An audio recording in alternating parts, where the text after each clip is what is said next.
बात बनती नहीं है। तो अब शुरू में रेट वेट थोड़े महंगे भी थे, बात बन नहीं रही थी। तो फिर मैंने बोला कैसे करोगे, बोला सर हम कर लेंगे। तो इन्होंने शायद शुरुआत में 700-800 पास का पैसा हमको ला के इकट्ठा रख दिया। कई बार आपने मेरे को बार बार बोलते सत्येंद्र हो जाएगा ना, मुझे डाउट था हो जाएगा ना, प्रमोशन हो जाएगा। फिर मैंने सोचा सर अब ऐसे नहीं माने, पैसा ला के इकट्ठा दे दिया। पैसा ला के दे दिया और सर ये पैसा आप पकड़ो, बाकी जिम्मेदारी हमारी है, हम देखते हैं कैसे होता है। अच्छा, मेरे को मैं कहना भी भूल गया और इन्होंने वो पूछा नहीं। तो मम्मी पापा तो आने ही थे इनके डायमंड शिप में। तो बाद में हिसाब करके दिया तो मम्मी पापा के पास का भी पैसा इन्होंने जोड़ रखा था हिसाब में, मतलब ऐसे मालूम नहीं था। कई लोग ऐसा करते हैं, भाई साहब ये करते हैं, नाटकबाजी करते हैं। तो ऐसे मेरे को हालांकि मालूम नहीं था, मालूम होता तो फिर हम तो लेते ही नहीं, देने देते। लेकिन उसके बावजूद भी इन्होंने अपने हिसाब में लेके जोड़ के दिया था। सिर्फ ये खुद और इनकी मैडम, 2 लोगों का पैसा इन्होंने नहीं जोड़ा था। नहीं इनका बस चलता तो अपना उसमें भी जोड़ देते रहे, हमारा भी ले, ठीक है। तो इवन मम्मी पापा वगैरह का सबका भी। और कई लोग तो ऐसे पूरा गांव बटोर के ले आएंगे, मेटाडोर भर के, अरे हाँ मेरे डायमंड शिप, जैसे मतलब विधायकी के चुनाव जीत के आया क्या, ठीक है। अरे क्या तुम्हारी डायमंड शिप तो क्या करें, तुम्हारी है तो तुम्हारी कर रहे हैं कम है, ठीक है। तो ये भाव रहता है, ये भाव भी आदमी को बहुत आगे लेके जाता है, ठीक है। तो यही एक आलम रहा सत्येंद्र जी का। फिर बाद में हमने समझाया भी कई बार, सर ये डायमंडों को बख्श दिया करो, मम्मी पापा के पास तो मत दिया करो, पर इन्होंने नहीं छोड़ा। जब इन्होंने प्रोग्राम कराए किसी का छोड़ा भी नहीं, बेटा तेरा ही खाली है वो, मैंने दिया है तो तेरा भी लगेगा। तो कई लोग शिकायत करते थे हमारे पास, विजयपाल जी के पास, बोले विजयपाल जी थोड़े सीधे साधे आदमी इनको सेट करते हैं। तो विजयपाल जी के पास जुगाड़ आती थी, सर सत्येंद्र सर को समझाओ, कसाई है वो तो पूरे और वो छोड़ नहीं रहे हमारा, मेरे घर वालों बच्चों तक का पैसा मांग रहे हैं, क्या करें।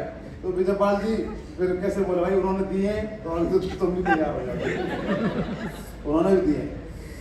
तो लेकिन ये सब चीजें क्या है, आदमी फिर जब खुद सच्चा रहता है तो बाकियों को भी खड़ा रह के काम कर पाता है, सही है ना, ये चीजें काम आती है। सर एक छोटी सी एक किस्सा है 3 कार्टन्स लेन देन के ऊपर में।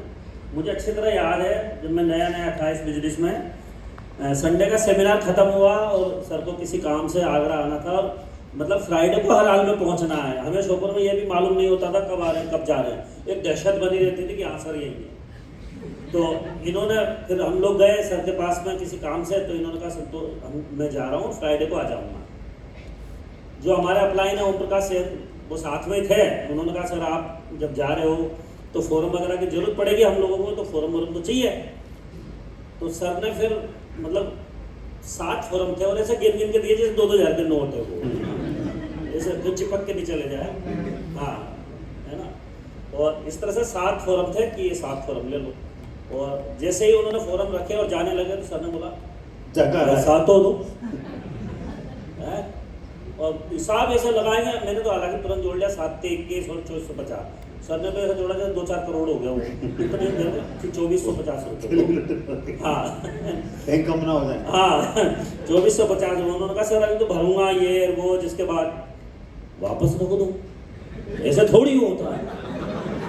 अब पैसे थे ही नहीं, हम मेरे से थोड़ी, वो तो उनसे कह रहे। अब मैं तो सर चाहे बढ़िया हूँ पर थोड़ा गर्मी ज़्यादा है, तो मैंने कहा क्या है यार, तो विश्वास नहीं है आपके ऊपर, जैसे कोई बिजनेस होता है। लेकिन बाद में समझ में आई यार सही तो यही है, बढ़िया असली भी यही है। और आज भी हमारे बंदे कई सारे को मुंह खुला कंट्रीब्यूशन दो भाई इसका मिट्टी का, दे देंगे ना खा के बग रहे हो क्या। और नहीं फिर ये फार्म की बात छोड़ रहे हो, पास भी गिन के देते थे। अरे सर पास कितने चाहिए, ये लो दाम दे जाओ। और इधर प्रोग्राम से कैसे होता है, पास में घुस खा से घुसे। अच्छा ये पूछ लो, आप लोगों को रूम मिला था क्या बगैर उसके हिसाब? अरे सवाल कल आया था ऐसे बिल्कुल नियम सख्त, एक बनिया बैठा होगा वहाँ पे नहीं, मैंने भी एक पहले पैसे दे के बाद नाम दूंगा, मैं दूंगा नहीं। तो आपने भी बोला मैं भी पक्के बनिया का चेला हूं। 1 रुपया छोड़ नहीं सकता। और हिसाब इस बात की गारंटी सर, आपके पास 2 प्लस पॉइंट है, बोला मेरा बाप भी बनिया था बेटा और मेरा अपलाइन ही बनिया है।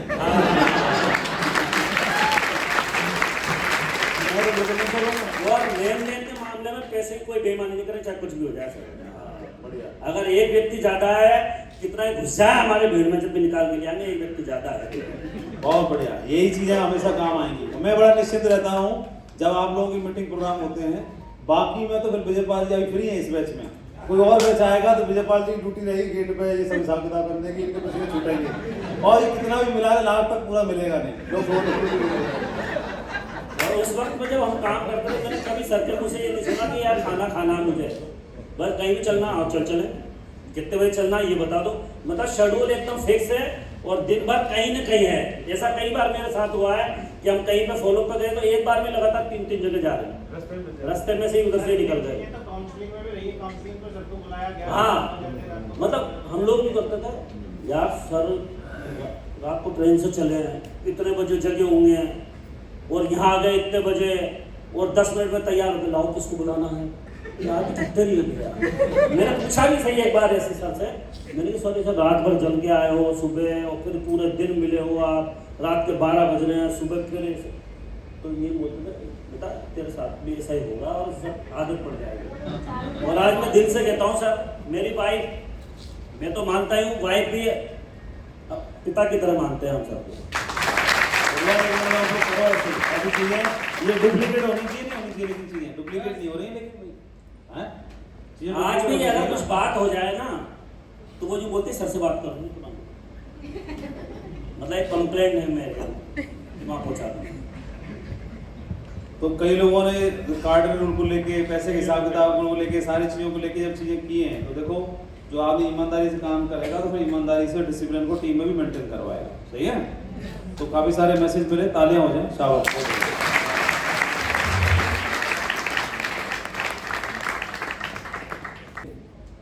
तो बगैर गिने में पैसा ले नहीं सकता। एक बार सर ने भी मुझे पैसा दिया और सर के सामने गिनने लगा, ये नीचे से ऊपर तक सब देखने लगे, भरोसा नहीं। फिर मैंने बोला सर ये मेरी आदत है और ये आदत मैंने इसलिए लगाया जब 8,000 का नुकसान हुआ था। एक आदमी ने मुझे पैसा दिया था, बोला इतना पैसा है, मैंने विश्वास करके रख लिया, घर गया गिना तो 8,000 कम था और मैंने उससे कंप्लेन किया तो बोला नहीं मैं पूरे पैसा दिया हूँ। फिर खत्म, मैंने वहाँ गिना नहीं था।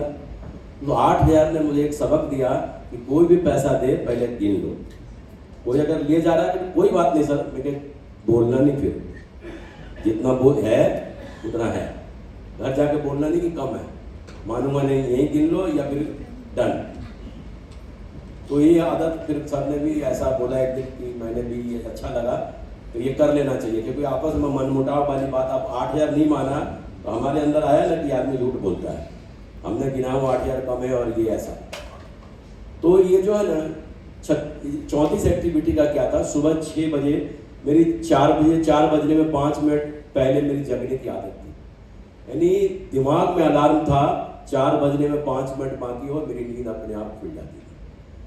सोने का टाइम आदत नहीं बनाया क्योंकि सोने का तो था ही नहीं, सोने का था नहीं, लेकिन जगने का टाइम मैंने सेट कर रखा था 4 बजने में 5 मिनट बाकी। अगर 3 बजे भी सोया है ना तो 4 बजने में 5 मिनट पहले मेरी नींद खुल जाती थी। मैंने सबको बोल रखा था, सारे लोग मेरे से डायरेक्ट अपॉइंटमेंट लेते थे सुबह 6 बजे से रात के 11 बजे तक, और हर अपॉइंटमेंट 30 मिनट का होता था, चाहे प्लान हो, चाहे फॉलोअप हो, चाहे किसी से भी मिलना जुलना हो, आधे घंटे का होता था। 20 मिनट में मैं कहीं प्लान खत्म कर देता था और 10 मिनट मेरे पास ऐसा रहता था कि दूसरे घर जाने का, आने जाने का। अगर मुझे लगता था कि ये आदमी सेल दे देगा, अगर 5 मिनट कोशिश किया, पूरी ताकत लगा के कोशिश करता था, उससे सेल निकाल लेता था, और लगता था कि ये नहीं देगा तो फिर मैं वहां से निकल जाता था। अगर उसी व्यक्ति के साथ मुझे जाना हो तो उसी के मोटरसाइकिल पे हूँ, अगर उस व्यक्ति के साथ नहीं जाना हो तो जिसके साथ जाना हो ना उसको उसके दरवाजे के सामने बुला लेता था, इधर इससे नमस्कार किया, वो दरवाजा बंद किया, दूसरे मोटरसाइकिल पे बैठ के मैं फिर चला गया। आज जो मैं काम कर रहा हूँ सुबह 6 बजे से लेके रात के 11 बजे तक का मेरा अपॉइंटमेंट डन है। कल का पूरी बुकिंग तैयार है, परसों का बुकिंग चल रहा होता कि मेरे पास इतने बजे का टाइम बुक है, इतने बजे खाली है, नहीं सर इतने बजे ही चाहिए, तो आप इनसे पूछ लो, ये इन्होंने लिया इतने बजे, उनसे आपस में बात कर लो, उनको ये दे दूँ, आपको ये दे दूंगा, उनको कहीं और दे दूंगा। उनसे कहता था एडजस्ट करो, हम नहीं कर सकते क्योंकि हमने दे दिया है। अब आप सोच के बताओ, जिसके 34 एक्टिविटी डेली हो रहे होंगे उसको पैसे के लाले होंगे क्या? तो वो आप खुद भी मान रहे हो। लेकिन 34 एक्टिविटी एक दिन में ऐसा नहीं हुआ। वो जिद, वो पागलपन, एकदम सब लग गया उसमें, सब लग गया। और उस क्षण तो बता रहा हूं, विनोद जी गवाह है, जब मैं शिवपुर शहर गया था ना, मैंने क्या बोला था, पैसा खत्म हो गया था बिल्कुल। सर ने मुझे मिलवाया था माननीय श्रीमान नरसिंह ग्रेवाल साहब से, मिलवाया था, और उन्होंने डिसाइड विनोद जी को समझाया था, और परमानंद जी थे, दोनों को समझाया था कि परमानंद, विनोद राठौर, सत्येंद्र प्रसाद के पास पैसा नहीं है, एक टाइम तू खिलाएगा, एक टाइम तू खिलाएगा, पैसा नहीं है, और 400-500 रुपये कहीं कोई कमरा देख लेना। कितने का? 400-500 का। अब आप सोच के देखो, 2000 रुपये पॉकेट में, जीवन के आखिरी। अब रह रहा हूं लॉज में, 100 रुपया लॉज वाला लेता था, इनको कह रहा हूं कमरा ढूंढ रहे, मिल ही नहीं रहा। 100 रुपया जा रहे हैं, धीरे धीरे 100 रुपया जा रहे हैं। फिर जो है एक कमरा मिला, वो कमरे में बड़ा खुश होकर आ गया, उसी में अटैच बाथरूम था, सब कुछ था। 3 दिन रहा उस कमरे में। एक आदमी सीधा सीधा घुसता हुआ मेरे कमरे में आ गया, फिर वो हमको देखकर घबरा गया। मालूम पड़ा वो किसी एमबे के लीडर का कमरा था, और उसमें उसकी मीटिंग होती थी, उसने मुझे किराए पर दे रखा था। फिर उसको डांट लगाया कि तुमको देना ही था तो सेफ सोच के इतने बड़े लीडर को दे दिया, खाली कराओ। हाथ जोड़कर उसने कमरा खाली करवा लिया। फिर मैं चला गया लॉज में, और लॉज में 100 रुपये रोज चल रहे थे, रहने के, खाने के तो अलग। उसके बाद मुझे एक कमरा मिला, इन लोगों ने ढूंढा, 600 रुपये का कमरा था। 600 रुपये में कैसा कमरा होगा? बाथरूम में दरवाजा नहीं था, लैट्रिन के पीछे से कुंदा नहीं था। अब लेकिन हाँ, उस मकान मालिक ने एक बात बोला, देखो जी मैं भोपाल में रहती हूँ, जो मैं बार बार महीने महीने किराया लेने नहीं आऊँगा, 5-6 महीने में मैं आऊँगा, इकट्ठे किराया लूँगा। मैंने बोला भगवान धन्यवाद आपका, वो 6 महीने बाद किराया देंगे, जब तक देखते हैं। और फिर परिणाम क्या हुआ, इन लोगों ने खूब रंगाई पुताई किया उसकी, इतने जाले लग रहे थे। वो कमरा ऐसा था कि क्या बताऊं, गजेंद्र जी सही बोल रहे हैं, इतना भयंकर मच्छर होता था ना उसमें, लोग डर के मारे, मच्छर के डर के मारे, आतंक के मारे फोरम साइन कर देते थे। इसमें से गजेंद्र जी एक है जो बोला, उन्होंने सही बोला। फिर वो छिड़कता था मच्छर वाला, फिर झाड़ू लगा कर मच्छर निकालता, ये पोजीशन था वहाँ का। फिर कहानी यही था कि फिर एक टाइम मेरे को विनोद राठौर जी खिलाते थे, एक टाइम परमानंद जी खिलाते थे। सुबह की चाय इनके तरफ से आती थी, शाम की चाय परमानंद की तरफ से आती थी। ऐसे करके खाना भी आता था। खाना कैसा आता था, ये लोग मिर्च जबरदस्त खाते, चटनी खाते थे विनोद जी, लाल मिर्च की चटनी बनाते, आप अंदाजा लगा लो।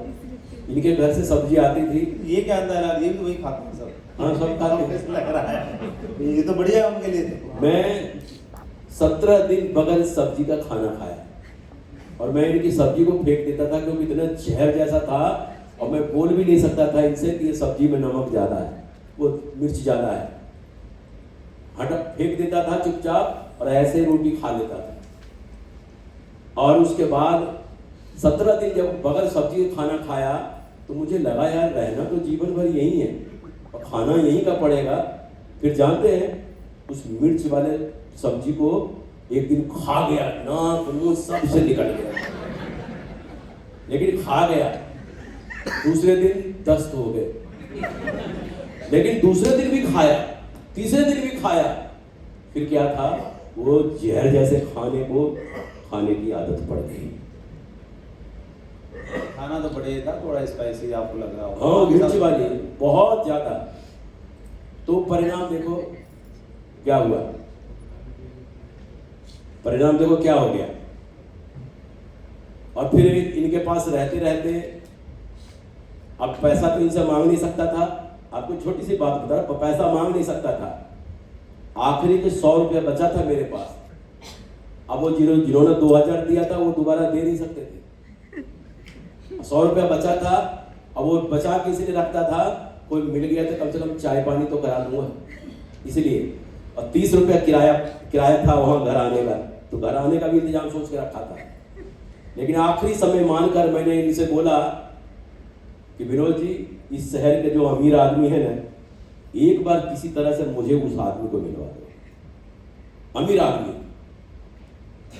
तो इन्होंने बहुत कोशिश किया, कैसे कैसे जुगाड़ लगा के एक डॉक्टर से मेरा अपॉइंटमेंट कराया। और वो डॉक्टर ऐसा प्रतिष्ठित कि विनोद जी तो खड़े हैं वहां पे। डॉक्टर की कहानी सबको मालूम होगी, सुन तो लिया। कितने लोग मालूम डॉक्टर की कहानी? हाथ खड़ा करो। हाँ, सुनना चाहते हैं, सुनिए, ये लेकिन जवाब सुनना। बस कुछ नहीं, बस वहीं से जो है ना इन्होंने मिलवाया। डॉक्टर तो इतना कि वो विनोद जी को तो बैठने के लिए नहीं कहा। और मैं उस आदमी को प्लान दिखाया, घर पे क्लिनिक था और क्लिनिक वहां भी था, घर भी देखता था। जब उसको बताया, उसने कोई रिस्पॉन्स नहीं दिया। लेकिन शाम को उस व्यक्ति ने मुझे फोन किया कि मिस्टर प्रसाद, आप मेरे यहाँ चाय पीना पसंद करेंगे? अब सोच के देखो कैसा लगा होगा। बोला श्योर। और फिर उसके घर गया, बोला फिर से प्लान दिखाइए एक बार, लगता पहले मैं बढ़िया से सुना नहीं। और फिर जी भर के प्लान दिखाया और उस व्यक्ति ने ट्रायंगल लिया, 45,000 रुपये का ट्रायंगल लिया। उससे मेरा 5,500 का चेक आ गया और वहीं से यू टर्न हुआ। और उस शहर के जितने भी अमीर आदमी थे ने सबको प्लान देना शुरू कर दिया। परिणाम, उस शहर के जिला कलेक्टर भी इस बिजनेस में जॉब कर। और उसके बाद की कहानी तो ये देखो सामने। और आज देखो विनोद जी भी खिलाने वाले मरकड़ी हो गए और एक ट्रिपल डायमंड है, विनर्स होने वाले हैं। उस समय का एहसान तो चुकाया नहीं जा सकता। कहते हैं ना, sympathy is far greater than gold. सहानुभूति की कीमत सोने से नहीं चुकाया जा सकता है। ठीक है, तो चलो जी, बीच बीच में हम भी बात करते रहेंगे आपसे। और अभी सेशन की है, सर ने बात कहा था करने के लिए कि भाई आप कैसे काम करते थे। तो चलो एक बार जोरदार तालियों के साथ हम सबको बुलाते हैं। Show now.